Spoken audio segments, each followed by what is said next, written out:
Pablo Escobar, el astuto negociador, sus tácticas con el coronel Pedregal.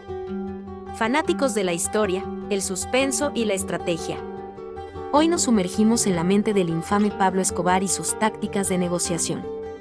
Específicamente, veremos cómo este peligroso pero carismático personaje manipula al coronel Pedregal, ofreciéndonos valiosas lecciones sobre astucia, persuasión y el manejo de situaciones de alto riesgo.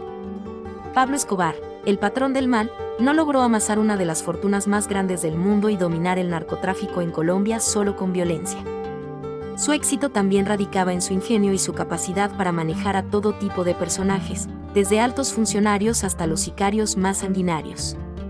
En una escena icónica, vemos cómo Escobar enfrenta una situación difícil. El gobierno colombiano, bajo presión internacional, se ha vuelto en su contra y los hombres del coronel Pedregal, un militar implacable, rodean su guarida. Escobar debe encontrar la manera de salir de ese cerco y preservar su imperio, o al menos, su vida. La táctica inicial de Escobar es la intimidación. Le recuerda al coronel Pedregal el poderío de su organización, el control que ejerce sobre las calles, y las consecuencias negativas que tendría osar enfrentarlo abiertamente.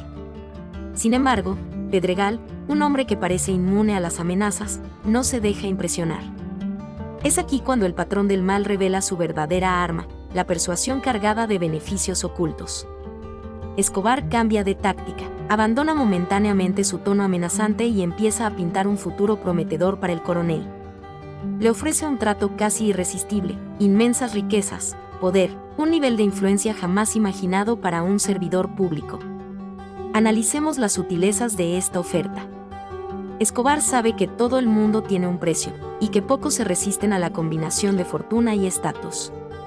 Más aún, lo reviste todo de aparente legitimidad, le ofrece al coronel dirigir un negocio supuestamente legal, tapadera para el lavado de dinero, donde Pedregal tendría carta blanca y se beneficiaría de enormes sumas.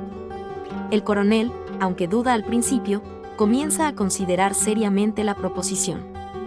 Al final de cuentas, ha visto la corrupción rampante en las instituciones que supuestamente sirve, ha arriesgado su vida incontables veces, y lo único que obtiene a cambio es un salario modesto y el riesgo de morir en una balacera contra los propios hombres de Escobar. La astucia del patrón reside en que su oferta no solo apela a la avaricia, sino que también toca un punto sensible en la psique del coronel, el resentimiento. Pedregal, muy en el fondo, es un hombre ambicioso que se siente subestimado y siente que el sistema no valora sus esfuerzos. Escobar explota esa frustración magistralmente, convirtiéndola en el detonante para ganar la lealtad, o al menos la neutralidad, del militar. Ahora bien, ¿debemos admirar la estrategia de Escobar? En lo absoluto. Sus métodos son infames y criminales, y el daño que causó a Colombia fue inmenso. Sin embargo, como ejercicio intelectual, podemos diseccionar su manera de negociar para entender cómo funciona la mente persuasiva, aún, y especialmente, cuando se halla al servicio del mal. De este encuentro con el coronel Pedregal podemos derivar lecciones valiosas. Las personas responden a incentivos. Entender qué motiva verdaderamente a quien tenemos enfrente es clave para ofrecerle algo atractivo. El poder de la frustración, sentimientos como el resentimiento o la subvaloración, si bien negativos, son energías poderosas que debemos aprender a identificar. La línea entre persuasión y manipulación. Persuadir es mostrar los beneficios de nuestra propuesta. Manipular es explotar los puntos débiles del otro para doblegarlo a nuestra voluntad.